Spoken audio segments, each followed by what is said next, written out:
Hello, Lynn's here. Back for another meta report. We got some interesting decks today, so let's get into them. All right, first up is mono white Midrange. So I knew I was gonna end up doing a mono white deck. I almost did it last week. I was gonna look at mono white soldiers or mono white weenies, trying to figure out what was really good. It didn't end up making the list because there were some other decks that I thought were definitely worth showcasing above it. But now I'm coming back and taking a look at what people are playing, what's hitting on those top deck lists, and mono white Midrange is there. It is there. It is definitely performing. So this is not your traditional white weenie or super aggressive white deck. Definitely more mid-range, and it works. Mono white has all the best cards for mid-range, so I don't know why I'm not all surprised. All right, so this is a mid-range deck, and it just has all the best white cards. That's basically it. Let's get into them. All right, so this is a new card that came out with Brothers War. It's called Steel Seraph. This is a prototype card, so it can be cast as a 6-cost 5/4 with flying, or you can cast it for 2 white and a colorless, so for 3. It can be a 3/3.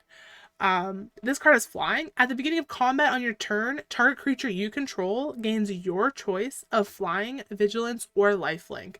So when I first saw this card, I knew people were going to be playing with it because that just sounds so good, especially in a mid-range deck where you can give this flyer lifelink and gain 3 life in the air, or give it vigilance so you can attack against flyers. Both options are fantastic, so definitely a really good card, and giving these to other creatures is definitely not a bad idea. All right, another prototype card that is showing up in this deck. I don't think this one is as good as the Steel Seraph, but it's definitely good. So this is a 5-cost 4/5 with vigilance. He can be a 2/2 for 2. He has a clause that you can pay 1 colorless and you can tap him to put a 1/1 counter on target assembly worker you control. So I did check a couple deck lists running like the mono white mid-range, and this is the only assembly worker they run. There is a land you can run that is technically an assembly worker, so it would work on that card, but it wasn't in a lot of the deck lists, so I'm not showcasing it or anything. So this is definitely meant to be used on this guy. What's nice about this, though, is that this creature has vigilance, so you can tap it at your convenience. You could hold this as a blocker, and once you block, you can then tap it to add the 1/1. You can attack, and only if you get blocked can you tap it for 1/1. You could tap it at the end of your opponent's turn. Like, because it has vigilance, it gives you so many more options for when you're going to tap it, and you get more value out of the card because of that. So I really think this is a fantastic card. I'm going to leave Steel Seraph up, though, because I think that one's a little bit better. Okay, next I want to talk about Sarah Paragon. So this card is a 4-cost 3/4. She is in here because there are a slew of cards, we're going to go over them really quickly, that work really well with her. So she is a flying. During each of your turns, you may play a land from your graveyard or cast a permanent spell with mana 3 or less from your graveyard. They come in with a clause that when they leave the battlefield, they are exiled, so you can't do it on repeat, which totally makes sense. But when they do leave the battlefield, you gain 2 life. So she does give that a little extra when they leave too. Okay, so what cards are people using with this? Spirited Companion. So this is a 2-cost 1/1. When he enters the battlefield, draw. Otherwise, chump blocker. No problem. Loran, the Third Path. So it's a 3-cost 2/1. She has vigilance. When she enters the battlefield, you can destroy a target artifact or enchantment, which is fantastic. It even works on Sarah or Steel Seraph. But being able to bring this back with Sarah Paragon means you get to destroy another target artifact or enchantment. And she can also be tapped. Both you and your target each draw a card when she's tapped, which is very interesting. In a mid-range deck, usually trying to get some kind of advantage, like a card advantage or a creature advantage with board wipes, some way to get an advantage. That's how mid-range decks usually operate. And this is giving the draw to your opponent as well, so you have to make up for that in other ways. But her being vigilance makes the tapping really convenient, as we talked about before.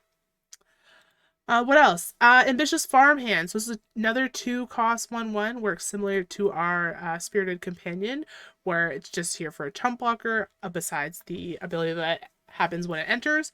So when this guy enters, you can search your library for a basic plains card, reveal it, and put it into your hand, then shuffle. She does have the secondary option where for 3 mana, and if you control 3 creatures with different powers, you can transform her into a 3/3 lifelink. And lifelink is always really good in mid-range because you want to be able to not lose to early aggression, so any lifelink like keeps you going. And then wedding announcement. So Sarah Paragon does say specifically that any permanent with 3 or less, so that will bring back a wedding announcement if that gets pooped out of there. So a wedding announcement serves kind of similar purpose that all these other cards do, where it will produce you 1/1 chump blockers. But if you do attack with 2 creatures on your turn, instead of getting the 1/1, you will be able to draw. So if you do have the creatures, you're going to want to go for the draw. Mid-range decks love to get the draw advantage, so definitely more likely to be used for that. I'll leave Sarah Paragon there. She's definitely the star of that show, but those are all the cards that can be played early in the game to give you something, and then all be brought back for even more value with Sarah. Okay, next I want to look at a little bit of removal, spot removal. There's some really good spot removal in white, so of course we're going to run it in our mid-range deck. First one we're going to look at is Lay Down Arms. This is a 1-cost card, which is fantastic. Exile target creature with mana value less than or equal to the number of planes you control. So we are a mono white deck, so we're going to have a ton of planes. Like turn 4, 5, 6, we can basically hit everything on the board. Not too many people are running creatures that cost more than, say, 6 or 7 mana. So definitely hitting this right when we need to, or earlier. Little clause though, its controller gains 3 life. So this is the second card we're seeing in this deck that gives a little bit of an advantage to your opponent, with the card that let your opponent also draw, and this one giving them 3 life. So this deck has to be even stronger to be able to compensate for some of these things that you're giving your opponent. All right, next, Destroy Evil. This is definitely a common card. We see this run in a lot of white decks. Destroy target creature with toughness 4 or greater. That hits a lot of creatures that we need off the board immediately, so that has really good value there. And then if you don't have a good target for that, you can just destroy target enchantment. Even things like the Wedding Invitation, Kiki Jiki, these are great enchantments to get off the board. So very good. Okay, and then the last one is Touch of the Realm. This card's a really good card too. Works well in this deck. So this is a 3-cost enchantment. So this could be removed with the Destroy Evil we just looked at. When Touch of the Realm enters the battlefield, exile up to 1 target artifact or creature until Touch of the Spirit Realm leaves the battlefield. However, she also has a channel ability. So her first text there allows her to just be a spot removal. You can just exile something and then it stays on the board with this card. Or you can do a channel which says discard Touch of the Spirit Realm, exile target creature or artifact, return it to the battlefield under its owner's control at the beginning of the next end step.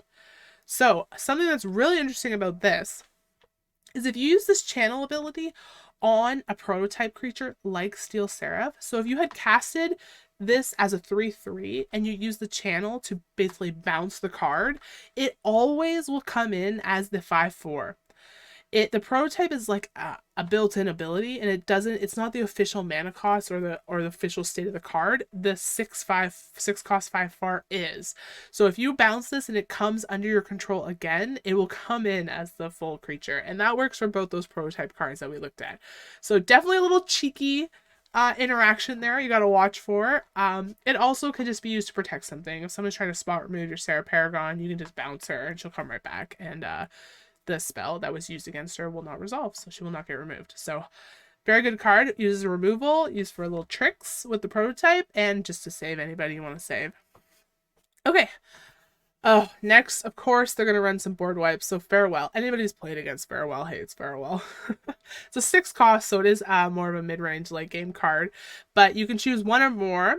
Exile all artifacts, creatures, enchantments, and graveyards. So you can do any number of these, all of them, 1 of them, whatever you want to do. You do have to be careful that if you exile all enchantments, if you do have something with Touch of the Realm, Touch of the Realm will get exiled, and whatever is under her will go back into play. So you have to be careful that you don't accidentally give your opponent something back. But getting rid of graveyards when they are doing graveyard tricks, getting rid of their creatures if they're overwhelming you, getting rid of specific artifacts that are causing problems, definitely could be used for all of that. And this is exile, so they are gone. If you do this to your own creatures, you cannot bring them back to Sarah Paragon, so you do have to watch for that.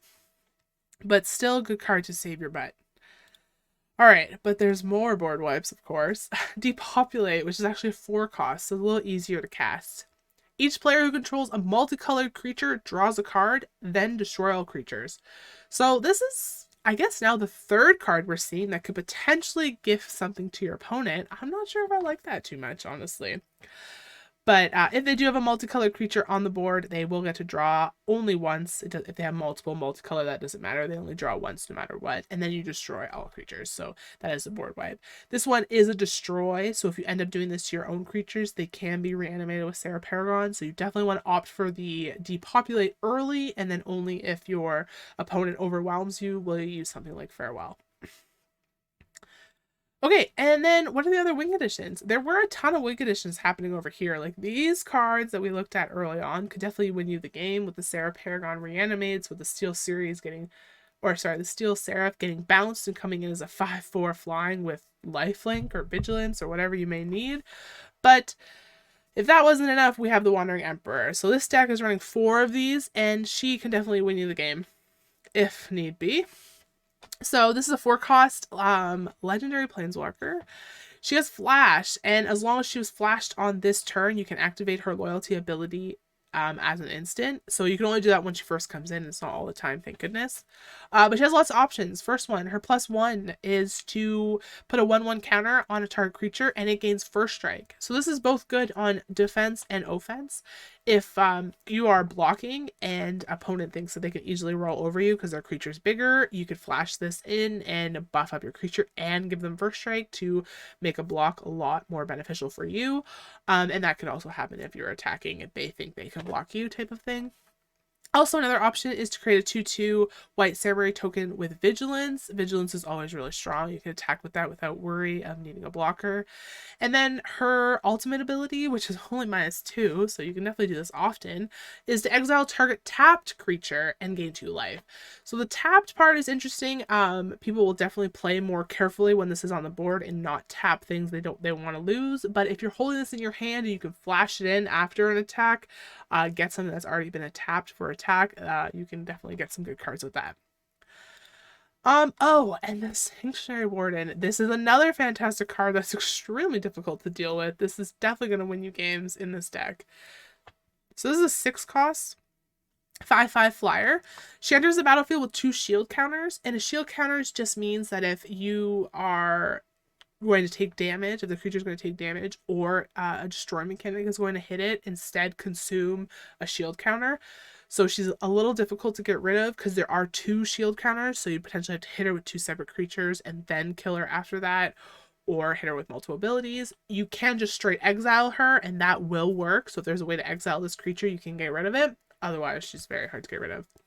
She does have another clause that whenever she enters the battlefield or attacks, you may remove a counter from a creature or planeswalker, so anybody, and that includes the planeswalker we looked at, the Wandering Emperor, if you do draw a card and create a 1/1 green-white citizen creature token. So the shield counters that she comes in with will also work for that, so you can have her enter and immediately remove a shield counter and get a draw from that, so that is always really nice. And then you can also remove counters from your planeswalker if you need to do that as well for draw. So very good card. So hard to remove if she has those shield counters on there. And the 5/5 flying, it will definitely could definitely win you games. Okay, the strategy of this is to board wipe and reanimate with Sarah Paragon and kill them with your Warden. Yeah, basically that's what we had said all along, so not surprising. What are the counters? Midrange. I always say that the counters to midrange are midrange and control. That kind of works hand in hand. Just because midrange decks tend to hit power around the same time, and they usually have a lot of answers. So it becomes a battle of who has the right answers at the right time. So the midrange matchups are definitely going to be the ones you have to watch out for. This one does have a lot of answers and a lot of tricks up its sleeve, so it might come out on top, but it definitely has to worry about other control and mid-range decks out there.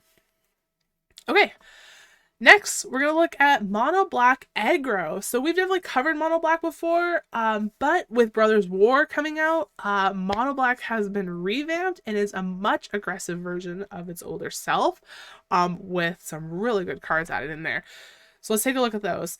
First of all, this is an aggro deck with a splash of control. Of course, they're going to run a little bit of control in black. Black has some of the best removal, so it's definitely going to be in there.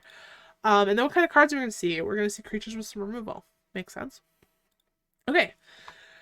There's a bunch of creatures I want to fly through here because there's like actually a ton of creatures in this deck, but we'll go through them really quick here and get to the good ones. So Evolve Sleeper, this is a 1/1 for 1. You can buff him up to a 2/2. You can buff him again to become a 3/3 Death Touch, which is really good for attacking and defending. The Death Touch always comes in handy. And then you can buff him again. You can continually put 1/1 counters on him after he has Death Touch. And you can use that to draw a card. You will lose a life, but in aggro decks, losing your life isn't usually a concern. Life is a resource in that state until you're kind of run out of aggression, then you need to worry about your life. So this is good draw, good defender, good attacker, all around.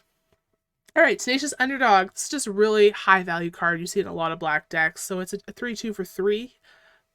He has a Blitzclaw cast, where you pay 2 life and 4 mana, and he can come in and has haste. When he leaves the battlefield, you draw a card. So this is another card that is, you're not afraid to lose it because you can reuse him for draw. And he's a high value because he's a 3/2 4/2. So good aggressive card. Okay. This is the last one in this column, I promise. The Misery Shadow. So this is a new Brothers War card, and this is an extremely aggressive card. This is like high value aggression card. Okay, so it is a 2/2 4/2. It does have a clause that if a creature opponent controls dies, exiles instead. That's always really good for all the graveyard tricks that are out there. So extra little clause.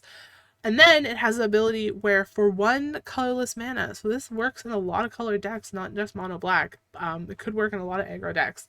But for 1 mana, you can give him +1/+1 until end of turn. So what makes that so good? I'll give you this scenario. If you play this on turn 2, and then on turn 3 you have your 3rd mana, you put your 3rd mana down, you could potentially buff this guy to be a 5/5.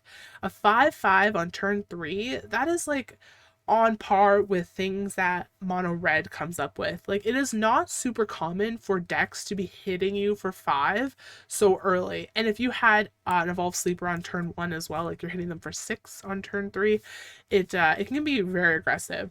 Also, the ability to pump these at instant speed. This makes him aggressive attacker, that you always have the threat of being able to pump it.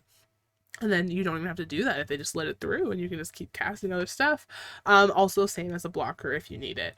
So really good card, and I really like the plays on this early because I'm just swinging with this with all my mana up, and they're like, oh no, I can't block. And then I don't even pump them. I just keep playing more stuff. So I like the way this one plays. Okay, Graveyard Trespasser. I'm glad I threw this in here. I actually thought this card was going to disappear. I thought there were some other cards that were going to be better and kind of overtake this one, but definitely not. People are still running this card, so it is so good. So it's a 3/3 4/3, has Ward, where you discard a card, which always feels good. If someone ever hits that Ward and discards a card, unless they are drawing lots and have extra land or something, you usually get a lot of value out of them discarding. So I love that. And then whenever she enters the battlefield or attacks, you can exile something from any graveyard, which is really good at getting rid of graveyard tricks. And if you hit a creature with that, you gain a life and your opponent loses a life. So a little bit of drain and life gain there, which is really good in aggro deck. That adds up. You do that a couple times and you've done damage with both her as an attacker and with those little triggers. I've also actually won the game because they're at like 2 life, and I just put Graveyard Trespasser down 1 turn, got 1 life, and attacked with the next turn. I couldn't even get it through because they had blockers, but the trigger was able to kill them. So definitely still get a lot of value out of that card. And then it does have a nighttime version where this all gets buffed up to 2 cards for the graveyard. It can be 2 life loss, 2 life gain. So even better if it hits night. Okay, and this is the card I thought was going to totally overtake the Trespasser because it is an even better 3-drop, technically. So this is the Phyrexian Fleshgorger. It is a 7/5/7 prototype card, so it can be cast for 2 black and colorless. So that's 3 mana. It can be a 3/3. It is menace and lifelink. With the ward, pay life equal to its power. So even if it's a 3/3, they have to pay 3 life to remove it, which in an aggressive deck, losing 3 life like that can like work to your advantage. And this thing has menace, it's hard to block, and it has lifelink, which is extremely annoying to deal with. So people want to get rid of this, and if they do use removal on it, they're taking life for it, and that's removal they can't use on something else. So you get a lot of value from this card basically no matter what happens, unless it gets exiled off the board, I guess, right? So very good. Okay, next creature. This card is really good too. This is another Brothers War card that came out that is part of these 3 cards basically right here that we're looking at are what make this deck so potent as an aggro deck. So this is Gix, the Yawgmoth Praetor. He's a 3-cost 3/3 legendary creature. You can only have 1 of him on the battlefield at a time, which is very good. Whenever a creature deals combat damage to one of your opponents, its controller may pay 1 life. So the controller of the creature. It's weird wording, but basically it means your creatures, if they do damage successfully to a player, for each creature that does that, you can pay 1 life. And if you do pay the life, you draw a card. So the giving up the life early usually isn't too much of a worry. In an aggro deck, you want the draw, so you can just like keep piling on the aggression. So that is really nice, especially with things like menace in this deck, which are very hard to block. Getting through and getting this off is not uncommon. This card also has another ability that costs 7 mana. It's not too common you're going to hit this, just because in those aggro decks, usually you've long ago won the game before you ever hit 7 mana. But if you do hit 7 mana, you can discard X cards, exile the top X cards of a target opponent's library, and you may play lands and cast spells from among those cards without paying their mana cost, which can be insane, especially if you see them scrying things to the top that you know they need. If you can trigger this and take those cards off the top of their deck and use them so they can get them, that could be huge in the game, especially depending on what you hit. If you hit something really good with that, you don't pay the mana cost, which is wild. So a very good card. And then I have to mention Shieldred here. I'm just going to flash her in here for a second. She's just an insanely good card. If you're running black, you're running one of her. She's a 4-cost 4/5 with Death Touch. Whenever you draw a card, you gain 2 life. Whenever an opponent draws a card, they lose 2 life. So really annoying card. And if they've used removal and all this other stuff, and they don't have removal for Shieldred, she could easily win you the game. Okay, I'm gonna leave Gix up though, because he's definitely the man. Oh, I do have one more card I want to mention, which is Living on the Veil. I love that we have the old art here. That art brings me back. Okay, so she's just a fantastic card in mono black. She's a 3-cost planeswalker, most notably for -2. Target player sacrifices a creature, so this is a form of removal. However, she does work really well in aggro decks because her +1 is each player discards a card, which is both you and your opponent. But usually in an aggro deck, you're kind of slamming down all your cards, so you don't really have stuff in your hand that you're worried about. Also, you don't have a ton of high-cost creatures here, so you could just discard lands out of your hand that you don't need. And then getting cards out of their hand could be very beneficial. Her ultimate also allows you to separate, it's a -6 here, separate all permanent target player controls into 2 piles. They sacrifice one of those piles. They get to choose. I actually had a situation where somebody had 2 planeswalkers and like 12 land, and that was the piles. It was, you can have your planeswalkers or your land. They ended up choosing the planeswalkers and then couldn't do anything because they had no land. So definitely you can get some good stuff. Do not let this get ultimated on you. It is really bad. So definitely worth mentioning. It is really good in this deck. Okay, let's talk about a little bit of the removal that they have in here. So Go for the Throat, we've definitely talked about this before. People run sometimes Infernal Grasp, sometimes Go for the Throat. Infernal Grasp doesn't have the restriction of non-artifact, but does cost 2 life. This doesn't hit artifacts, the Go for the Throat, even though it doesn't cost you life. This will not get rid of a Phyrexian Fleshgorger, which we talked about how annoying they can be. If you're against them and you're stuck with Go for the Throats in your hand, it feels bad, but 90% of the time, this hits good targets, and it is fantastic removal. And then the other removal they're going to run is Cut Down. Cut Down is just so good in an aggro deck because any early cards that are coming out, you can usually just snuff them out with a Cut Down and get all of your aggro through. So Cut Down is just a 1-cost destroy target creature with total power and toughness 5. So that means if you add the power and toughness together of a creature, if it's greater than 5, this card won't work. So interestingly enough, Misery Shadow. So this is 2 and 2, that's 4. So this wouldn't, or this would be able to kill a Misery Shadow. But if you pump this up and make it a 3/3, then the cut down no longer works. So that always becomes a little bit difficult when you're trying to remove a Misery Shadow. You kind of have to wait for them to pump it and then try to hit the removal. Otherwise, they could just pump you out of the removal. So definitely have to watch and think about that when you're trying to cut down something like a Misery Shadow. But otherwise, it is very good against a lot of targets. Okay, a couple more cards, just 2 more cards to talk about in here. So Reckoner Bankbuster. This card is just really good because there are so many creatures that do have 3 power, like the Gix, the Graveyard Trespasser, the Tenacious Underdog, all have 3 power, so they can crew this guy. But you can also use this as draw. So it comes in with 3 counters, and you can pay 2 and remove a counter and draw a card. And then once you remove all 3 counters, you get a little 1/1 creature that can crew this for free. So that could be more aggression or draw, or you can just crew him early to get 4 damage through as a blocker or an attacker. So very versatile in this deck. Just a really good card overall. This is running a lot of decks. Okay, and lastly is Invoke Despair. This card is going to be run in any mono black deck no matter what. I actually do think this aggro one runs like 2 or 3 instead of the traditional 4. It does run less. This is like our late game. We are running out of steam and we need a card to like finish the game for us. That is what Invoke Despair is going to be for. It is a 5 cost with 4 black mana, so it's most commonly in heavily black decks, so it definitely fits here. So it's a sorcery, and target opponent sacrifices a creature. If they can't, they lose 2 life, and you draw a card. Then repeat this process for an enchantment and a planeswalker. So this is remover that will hit a planeswalker. That'll probably be the most common, like when you want it the most is when you have a planeswalker you can't quite get to. This will definitely help you out. But it does hit enchantments, it hits creatures, and if it doesn't hit those, it gives you draw. So it's really good in the mid game to get you over the hump if you haven't won yet. Okay, so what's the strategy of this? Well, it's overwhelmed with annoying to deal with creatures with some removal, which is basically exactly the description of what we just went over. And what are the counters going to be? The counters are going to be board wipes for sure. Being able to exile like all creatures and stuff like that will be really good.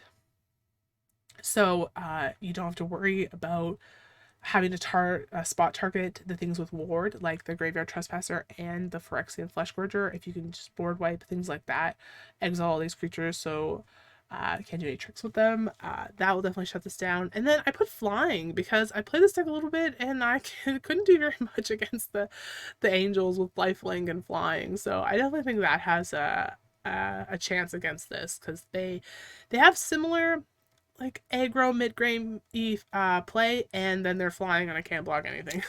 And they also have lifelink, which we're kind of both in that situation. So, but definitely board wipes are going to be the main way to shut this deck down.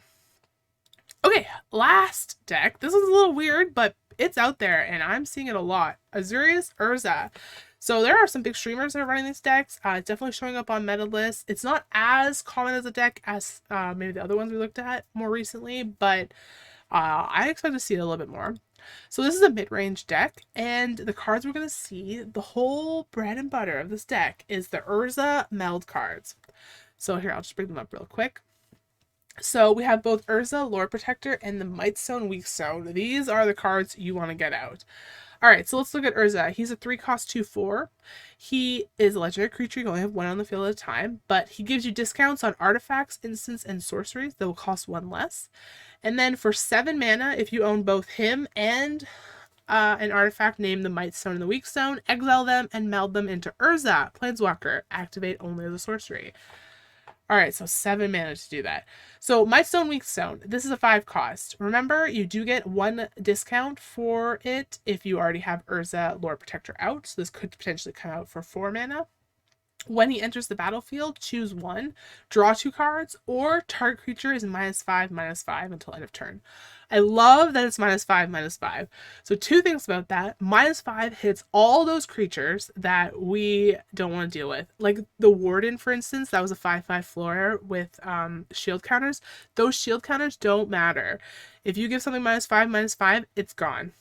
Also, this gets rid of Shield Dread. There's just a ton. AO. There's a ton of things that have 5 toughness that it's gone. Also, if you give something -5, -5, indestructible does not save it. If you can actually bring their life down to 0, indestructible, like with a minus counter or something like that, indestructible does not protect it. So that's also very nice. And then this is a Power Stone artifact, so it does have the option to add 2 colorless mana. This mana cannot be spent to cast non-artifact spells. So the most common use for this is to power the meld. So this meld does cost 7, but 2 of it is coming right from the Might Stone, Weak Stone. So you only need 5 other mana, which you most likely had to cast this, or you just need 1 more land if you did cast it at a discount. So it's actually not as quite as difficult as you would think to get this going and meld them. And when they're melded, what do they turn into? Well, bam! You get Urza Planeswalker. I got it nice and big because there's a lot going on here. Alright, so this guy, when they get melded, they turn into this guy. It is a 7 loyalty. It comes with 7 loyalty counters. He has a clause that say you may activate the loyalty abilities of Urza Planeswalker twice each turn rather than only once, which is crazy. And you can do the same one twice or different ones or like any combination thereof. So lots of options. First one, you can give yourself the discount. Artifacts, instants, and sorcery spells cost 2 less this turn, and you gain 2 life, so that's very nice. +1, draw 2 cards and discard a card. So you do net a card there. You get to kind of like look for the card you're looking for. 0, create 2 1/1 colorless soldier artifact creature tokens. You do that twice and have 4 1/1s out. -3, this one's crazy.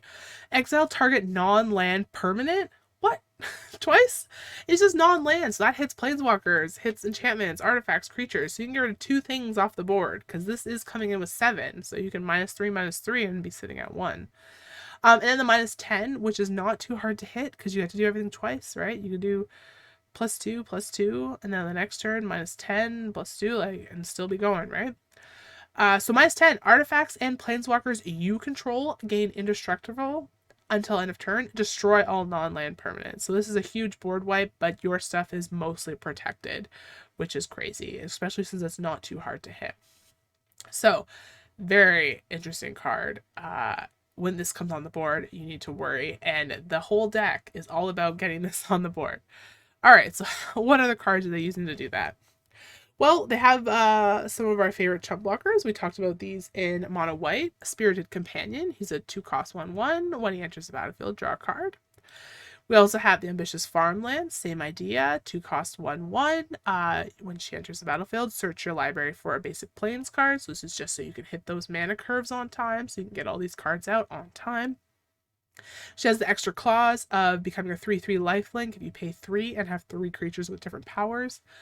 I'm not sure if that's very commonly going to happen in this deck. She's mostly here just to make sure you hit the lands and have some chump blockers. Okay, also we run the Reckoner Bankbuster in here. This is similar idea. It is going to be used for draw, and can eventually create you the 1/1 colorless creature that can crew for 3. So this can be used as an attacker later on, but majority of what's going to be done with this is just to tap it for draw. And then Wedding Announcement, same idea. This is going to create your 1/1 blockers, or you can attack with 2 creatures and get the draw off of this. So all the draw that we're doing here is like really important to make sure we hit these cards and can control the state of the board, not let it get out of hand before we get that planeswalker down. Okay, so it hasn't been running a lot of removal. This deck doesn't run a lot of removal, actually, but it does run Banishing Slash, which is kind of interesting. This is a 2-cost sorcery. Destroy up to 1 target artifact, enchantment, or tapped creature, interestingly. Then if you control an artifact and an enchantment, which again isn't very uncommon, right? Enchantment with the Wedding Announcement, artifact with the Might Stone, Weak Stone. The Bankbuster was also an artifact, and the Spirited Companion is also an enchantment. So there's at least 2 of each to be able to hit this. So if you do have both, you can create a 2/2 white samurai creature token with vigilance. So nice little extra on that. And then, of course, the Wandering Emperor. We did talk about this, but buffing creatures, creating more creatures, exiling creatures. This kind of does everything you need it to do to help you get to that monster planeswalker at the end. All right, so the strategy of this deck is to draw and stall until Urza, Planeswalker, or the Emperor. We talked about that before, but this Emperor can win you a game on her own. She can continuously be producing you these 1/1s and buffing them up and exiling stuff that they attack with. So this can definitely win the game, but the Planeswalker, Urza Planeswalker, is definitely going to be able to win you the game, no problem. I do want to note, Wedding Announcement works really well with Urza Planeswalker as well, too, because after the third turn of having this out, it gives all your creatures +1/+1. That is the transform state on it. And this card, our Urza Planeswalker, creates 2 1/1 colorless. Well, those would be 2 2/2s if your Wedding Announcement was transformed, which is not uncommon to happen in this deck. So for 0 loyalty counters producing 2 2/2s, that is another way to win for sure. Okay, and the counters to this are going to be control, and then wiping out those creatures, not letting Urza stay on the board, things like that. But stopping the Planeswalkers is your main thing. The only way this deck is going to win and beat you is with those Planeswalkers. So anything that's going to get them the Planeswalkers, i.e. these, or the straight up Planeswalker 1 or Emperor, you need to just control that off the board and you will be fine against this. Although a lot easier said than done. Okay, so just to go over it again really quick, we talked about mono white mid-range, which runs a lot of flyers and board wipes. Has that little cheeky channel to be able to flip these prototypes into big boys. We took a look at mono black aggro, which is just a much more efficient, well, depends what you're going against, I guess, but much more aggro, aggressive early game version of our traditional mono black, just packed with a lot of creatures that can do a lot of damage.